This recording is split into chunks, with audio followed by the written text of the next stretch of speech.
Good evening, everyone. Welcome to Study with MS.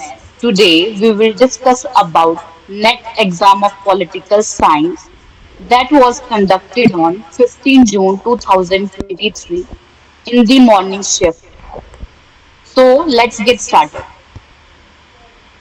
So, जो हमारा first question था, that is organize the given DPSP in a sequence manner.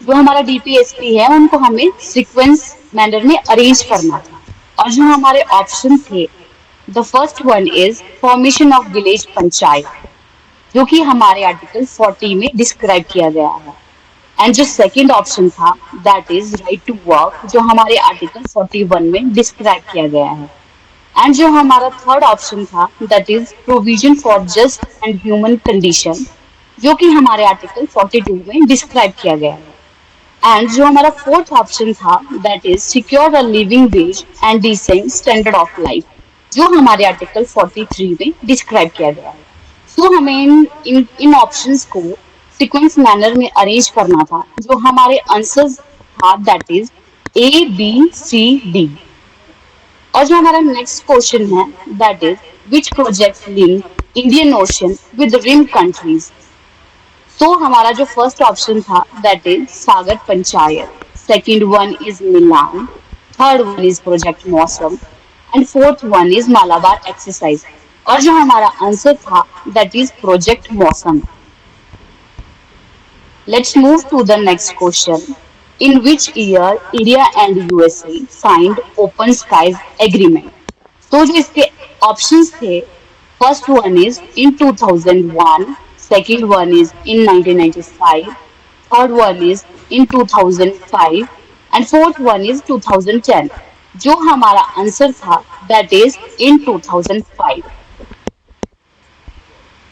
and let's move to the next question जो international day for universal access to information कब celebrate किया जाता है ये हमारे पास क्वेश्चन था और जो इसके ऑप्शन थे that is 28 September, 29 September, 30 September and fourth one is 1st October और जो इसका आंसर था दैट इज 28 September जो हमारा नेक्स्ट क्वेश्चन है that is related to generation of human rights जो हमें अरेंज करना था इसको सीक्वेंस मैनर में सो हमारा जो फर्स्ट ऑप्शन था that is civil and political rights second one is social and economic rights third one is solidarity rights and fourth one is community rights और इसका जो आंसर था that is A B C D and let's move to the next question जो कि हमें match करना था जिसमें हमारा जो फर्स्ट दिया गया था that is cope 27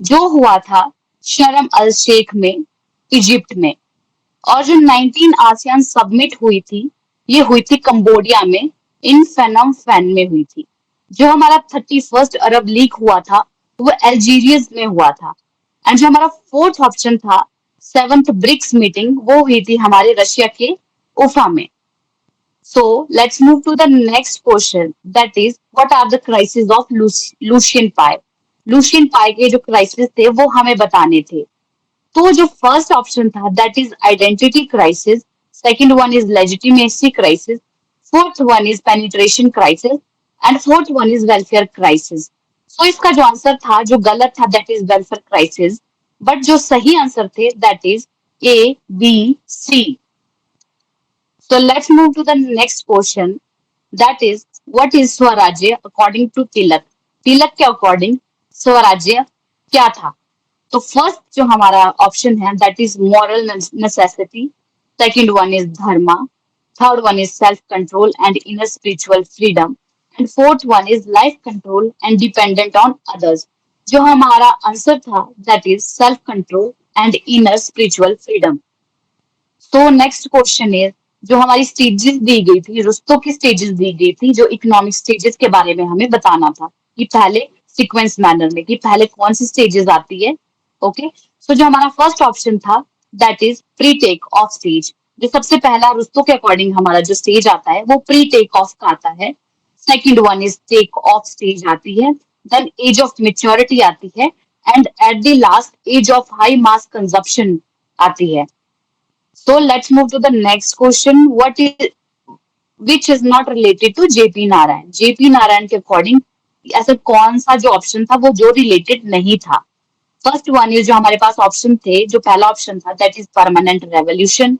second one is parliament of religion. Third one is Ganesh Utsav and fourth one is शुद्धि आंदोलन. जो इसका आंसर था that is parliament of religion, Ganesh Utsav and Shuddhi Andolan. That is B C D. जो हमारा नेक्स्ट क्वेश्चन है that is who said that Nehru, Patel, Prasad and Azad is an oligarchies in constitution assembly. और जो इसका आंसर था दैट इज जॉन ऑस्टिन. और जो हमारा नेक्स्ट क्वेश्चन है वो हमें मैच करना था, जिसमें जो सबसे पहला ऑप्शन दिया गया था औरोबिंदो से रिगार्डिंग. औरोबिंदो जो घोष थे वो कल्चर नेशनलिज्म से रिलेटेड थे. And second one is Ziauddin बर्नी, जिनकी जो बुक थी तारीख फिरोज शाही. जो कबीर थे वो बानी से रिलेटेड थे एंड जो सावरकर थे वो हिंदुत्व से रिलेटेड थे. सो हमारा जो नेक्स्ट क्वेश्चन है that is arrange the Maslow's hierarchy of needs in a sequence manner. ये हमें सीक्वेंस मैनर में हमें जो हायरार्की मैस्लो की हायरार्की ऑफ नीड्स है इनको हमें सीक्वेंस मैनर में अरेंज करना था. तो जो पहला ऑप्शन था that is physiological needs. Second one is safety needs. Third one is belonging needs. Fourth one is esteem needs and fifth one is self actualization. So इनको जब हम अरेंज करते हैं सीक्वेंस मैनर में तो जो इसका आंसर आता है that is A B C D E. Let's move to the next question that is concept of citizenship has gone out of fashion among political thinker. ये किसने कहा था? तो इसका जो आंसर था ये था एरिस्टोटल. क्वेश्चन इज हमें मैच करना था, जिसमें हमारा फर्स्ट ऑप्शन दिया गया था that is related to cooperative federation, जो कि ग्रेनविल ऑस्टिन ने कहा था.